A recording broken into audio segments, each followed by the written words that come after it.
Welcome to Getting Understanding with Dr. Darrell Ellis.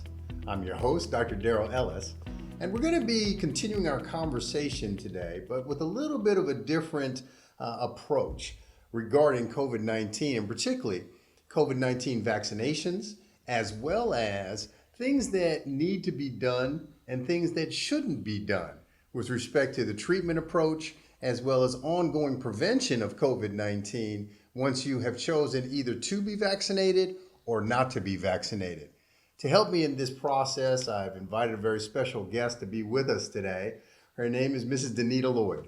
Danita is a patient of mine, Yes. But even more importantly, she is a sister of mine. We have basically come up together here in Columbus, Georgia, as church brother and sister, to the point where she's the godmother of my children, and I'm the godfather of her children. So we've known each other for quite some time and have grown close in many, many ways. But the reason why I asked Danita to come and be with us today is because of her own special qualifications. Danita is the former Director of Communications for AFLAC here in Columbus, Georgia. It's a very high and lofty post. She is well educated. She's an excellent communicator and an educator. And she's very much involved in the community in Columbus, Georgia, and in Phoenix City, particularly the African American community, with some of her own business interests, as well as some of her own personal interests here in Columbus and Phoenix City. So she has her finger on the pulse of what's going on in the community here. She brought to me some questions and some concerns that are related to the vaccination process. More specifically, here in the African American community in Columbus and Phoenix City, in terms of the very, very low vaccination rates and some of the resistance in the African American community to becoming vaccinated based upon a number of different issues. So I decided to put the two of us here together, to put this together more as a question and answer type of video, as opposed to me just spouting off a bunch of information and facts, so that we can make it more interactive and hopefully stimulate the people who are watching this to also interact with us. If there are things that we don't touch on, if there are questions that we do not answer, or questions that are not asked, this would be an opportunity for you to be able to interact with us and let us know that there's additional information that you're requiring or additional information that you're just wondering about to help you make a decision and or help you convey this information to others who are in the process of making their own decision. So we're going to go ahead and get started. I'm going to give the floor to Danita. She's going to kind of open it up with some questions. We're going to go back and forth, and hopefully this will be not only informative, but a little bit entertaining for you. Amen. Well, thank you so much, Dr. Darrell. I appreciate being here. My partner, my brother in health, I think it's always been important to me to have you as a doctor because of the partnership and the fact that I can ask questions. And you've always helped me to get a clearer layman's understanding of things. And I think a lot of what's happening right now in the African American community in particular, now I know the community at large, but I'm really focused right now because I see so much happening within our communities. By the way, I was at TSIS for all those years, 15 years. I love the duck, but I was at TSIS for many years. But let me just say this. My mistake. No worries. I love the AFLAC. But I want to just say that recently, I've been really devastated by so many folks that I love that have been impacted by COVID. And I've been vaccinated at your guidance, your direction for me. My entire family's been vaccinated, again, at your guidance, your direction for us. And what I'm seeing, though, is that there's so many folks who are still on the fence.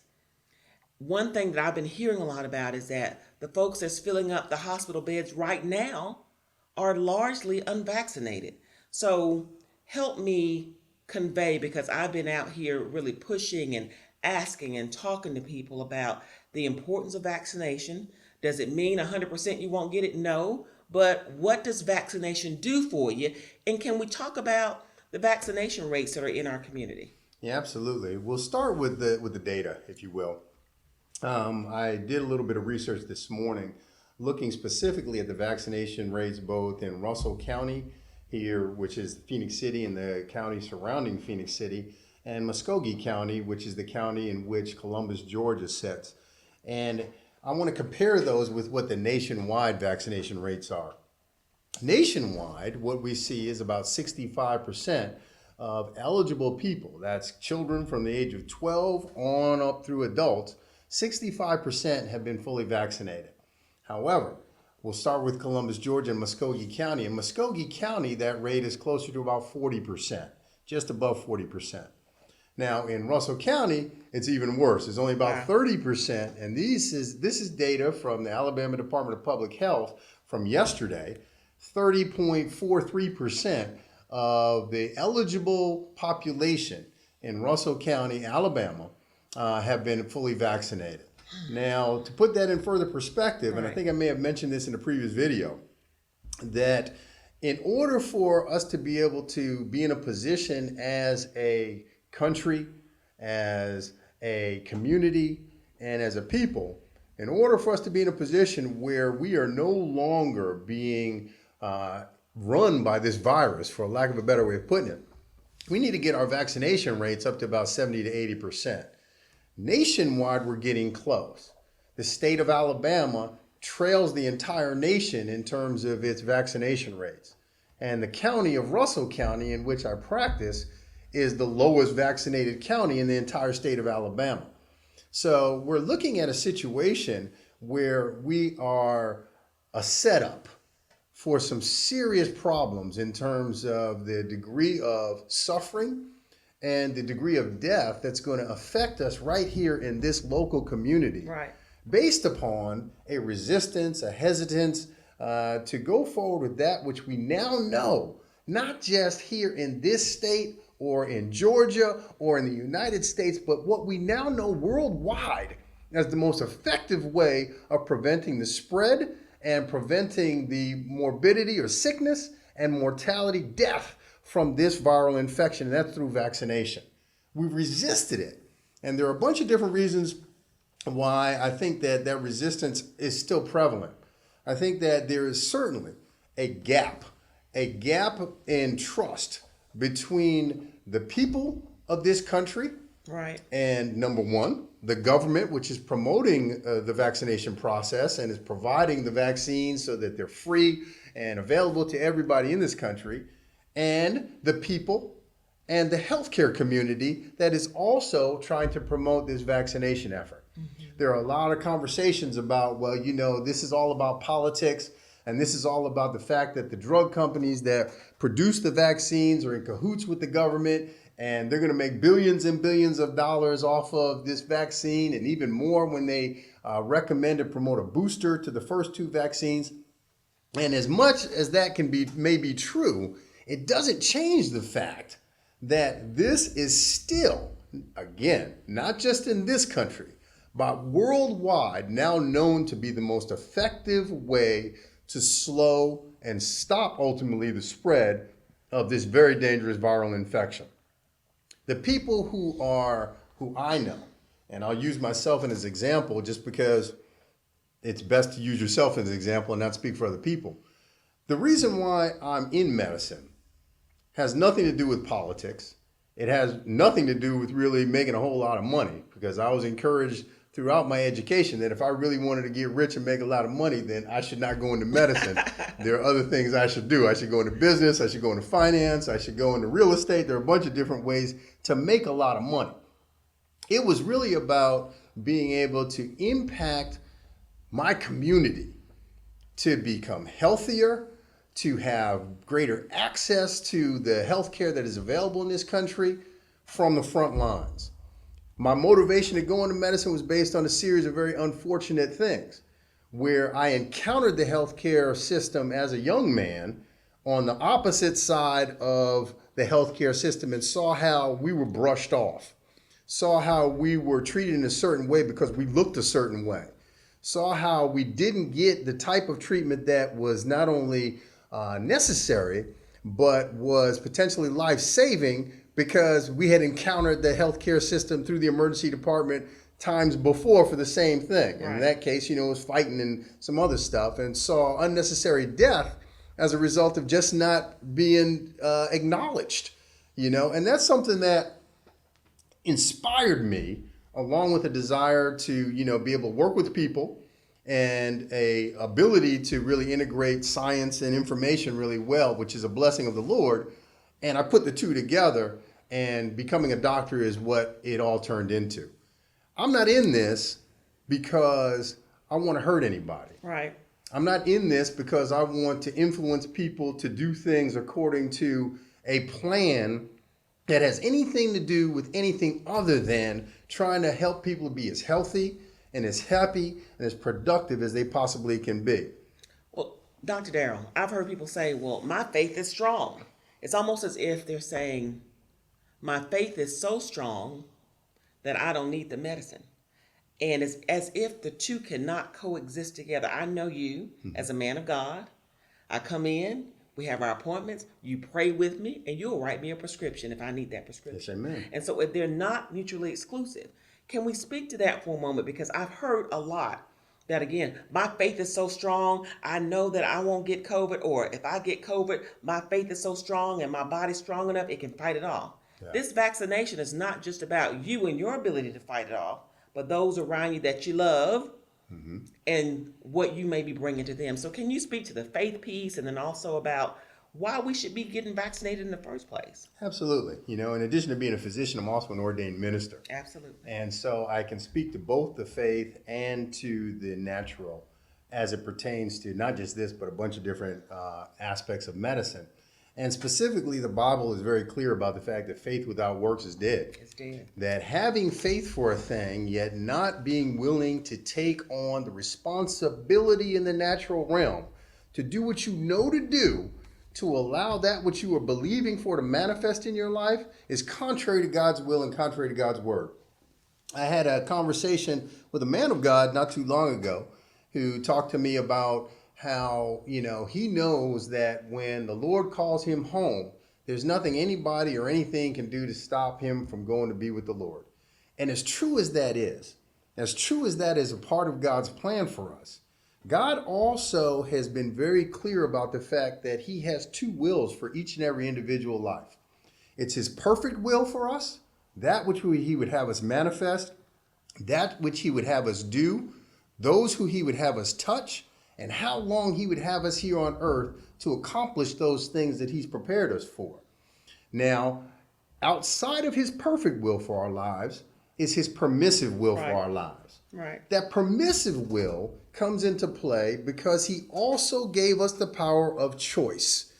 It says, choose ye this day who you will serve. I pray that you choose life, that you would have it more abundantly to the full until it overflows. Each and every day we have a choice as to what we eat, what we drink, when we move, when we choose not to move, who we choose to associate with, when we choose to follow God's word and God's will, and when we choose to use the wisdom that he gave us to be able to interact with him to get clarity on the things that he is guiding us to do. Now, why am I even bringing all of that up? Because there is nothing on this earth that is revealed to man through knowledge except it be motivated by him. Nothing.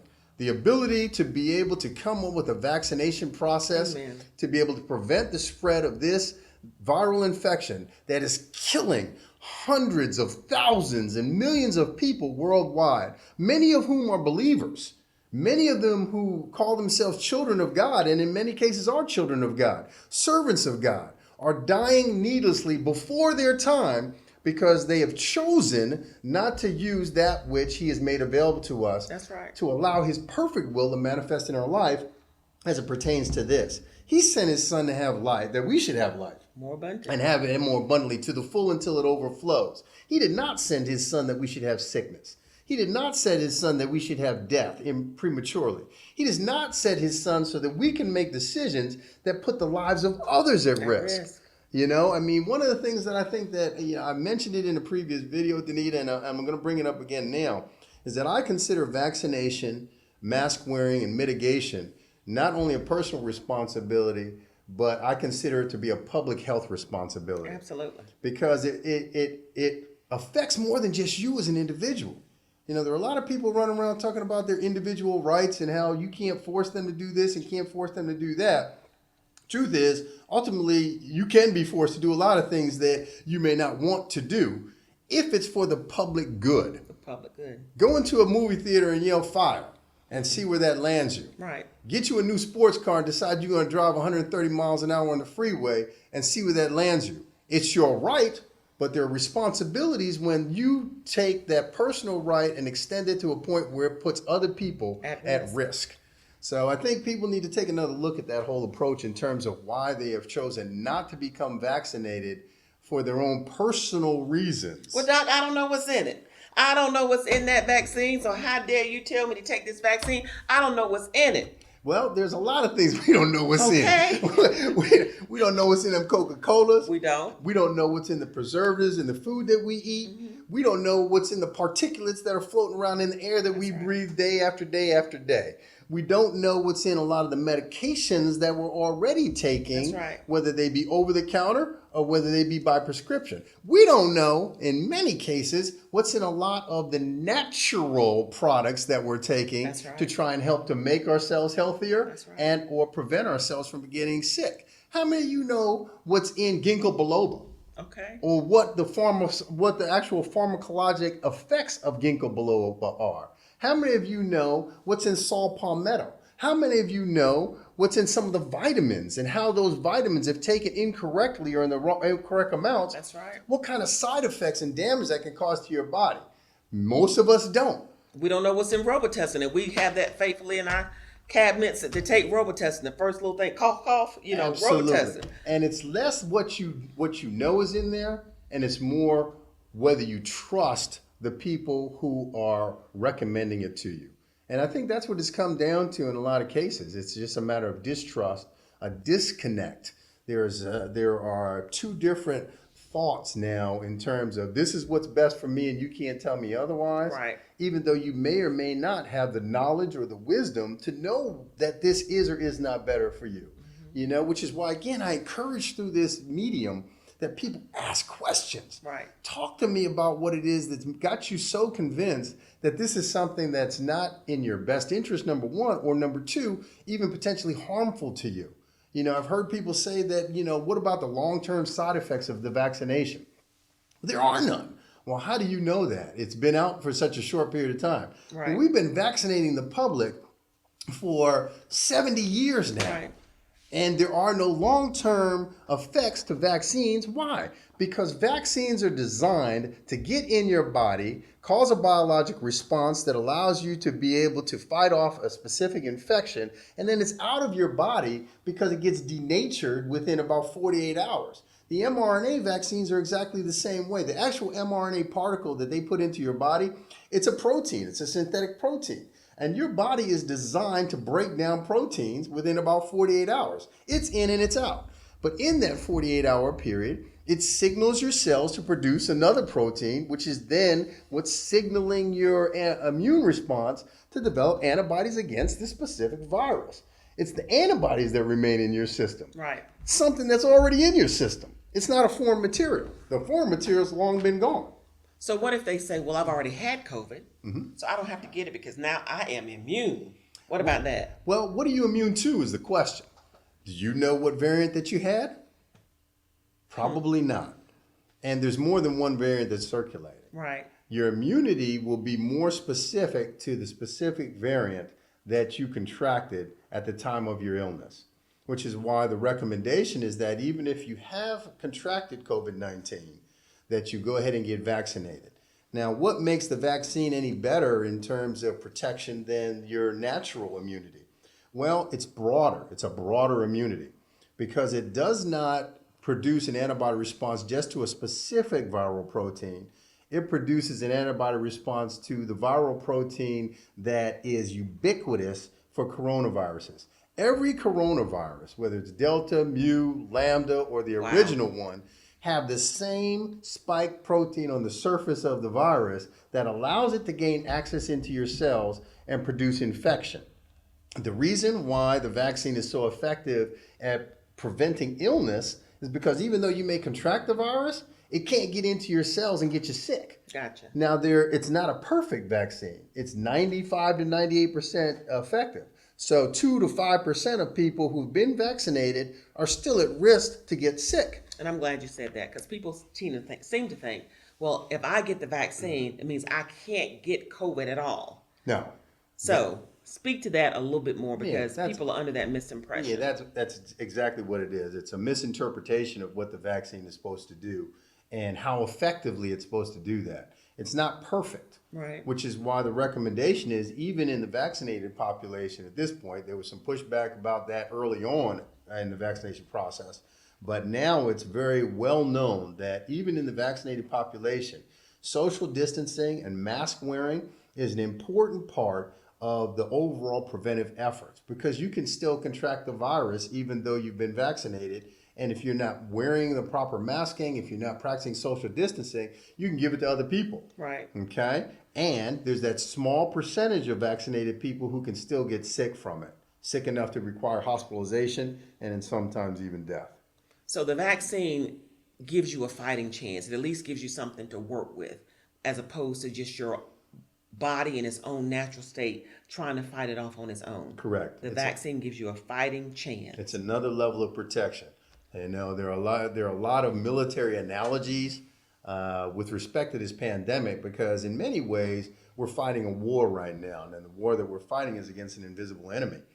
But when you go to battle, if you have the opportunity to equip yourself with as much armor, That's as right. much armament, meaning that you don't go to war with just a pistol, you go to war with a pistol and a knife and an AK and whatever else you can carry. That's right. To be sure that you are as prepared for the battle in front of you as you possibly can be. And that includes body armor. That's right. Because, you know, I don't know anybody who's ever been in a fight who ain't never got hit. You know, But you get hit, you can shake it off. You got to be ready to be able to take a blow as well as be able to That's give a right. blow That's when you right. get ready to go to battle. That's right. Same thing is true on this battle that we're facing right now. We're not telling you just to get vaccinated, or we're not asking you just to get vaccinated. We're asking you to get vaccinated. We're asking you to wear masks. We're asking you to social distance. We're actually asking you to continue to do proper hand sanitization. We're asking you to sanitize your area well when you've encountered, when other people have been in your area or when you've gone outside that area and come back. Sanitize your phone when you take it into other places. Sanitize the things that you bring into your home that has already been sanitized before you left your home. We're asking you to do all these things as additional layers of protection from you getting sick or you potentially getting someone else sick. So the vaccine, however, seems to be the most effective way of preventing illness and death from this virus. The numbers are through the roof here in this county. I know, I've heard about it, that it's the hospitals are so full that, and they're full of folks largely who have been unvaccinated. Absolutely. So this is the thing that is troubling to me. We keep saying it's about the science, it's about the science. Well, I don't know about the science. I don't know about the science. I don't know about the science. So you don't get vaccinated. But then you go to that very hospital that has the medical professionals who are working tirelessly day in and day out, using the science to help treat you. You didn't believe the science to get a vaccine, but you believe the science to go to that ER and to be in that hospital and to get all the medical care and attention from those nurses, the CNAs, the doctors, everybody that's there. So I'm just trying to understand where the conflict is. You don't believe this science, but you believe this science. What's going on? Well, that's a great question, and that's a question that still resonates in my mind. You know, you don't trust the vaccine, yet once you get sick and you're having a difficult time breathing, you come to the hospital for us to give you treatments that are less proven and in many cases less effective than the vaccine would have been to prevent you from getting sick in the first place. Right. And that's the truth of it, is that, and this is a very common phrase, an ounce of prevention is better than a pound of cure. You know, and we have a very potent ounce of prevention out there, which people are refusing to take, and then they're coming to receive this pound of cure that we can offer them, when those of us who are doing this know that your chances of getting better once you get really sick with this thing are much lower than your chances of not getting sick if you just practice the proper prevention, including vaccination. That's right. And, you know, what we thought we knew early on in the pandemic is not what we're faced with now because of this new variant. You know, what we thought we knew is that it was the elderly and the sick who were at greatest risk of falling into serious illness and death from this virus. Those people are still very much at great risk. But those happen to be the people who have been the most vaccinated portion of our They're getting the population. vaccine. So they're not the ones who we're seeing in the hospital. I've got people ranging from 14 years old to 75 years old who are in the hospital now, some of which are on ventilators, some of which who are just on high flow oxygen, all of whom are receiving the IV antivirals and the steroids that we can give them, fighting for their lives. And I'm seeing death every day right here in Phoenix City, Alabama. And 98% of those who are in that hospital have been unvaccinated. Whether they're 14 years old or whether they're 7. I actually admitted a woman yesterday who's 93 years old. And I asked her if she had been vaccinated, and her word to me, as she was gasping for breath, was that I should have been, but I didn't. And I didn't get a chance to go into the conversation with her in terms of why, because at that point it was irrelevant. Right. You know, now we've got to go into treatment mode and pray that we'll be able to keep this woman here for her family and her loved ones. Amen. And I think that the case needs to be made that in most cases, well, in the majority of cases that I see, in patients who do have comorbid medical conditions, whether it's high blood pressure, diabetes, autoimmune disorders, it's the people who are not doing what you just said, who are not following the recommendations, they're not keeping their blood pressure under control, they're not monitoring their sugar, they're not keeping their sugar under control, and in some cases they don't even know they have these comorbid medical conditions, and then COVID strikes. Right.